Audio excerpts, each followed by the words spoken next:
সুবহানাল্লাহ, আলহামদুলিল্লাহ, লা ইলাহা ইল্লাল্লাহ, আল্লাহু আকবার। পড়েন সুবহানাল্লাহ, আলহামদুলিল্লাহ, লা ইলাহা ইল্লাল্লাহ, আল্লাহু আকবার।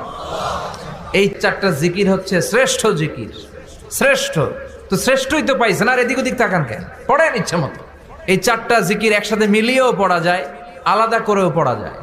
আবার বিষ্ণুই বললেন, মিজানের পাল্লা ভারী করতে চাও, ফাআম্মা মান সাকুলাত মাওয়াজিনুহু ফাহুয়া ফি আইশাতির রাদিয়া।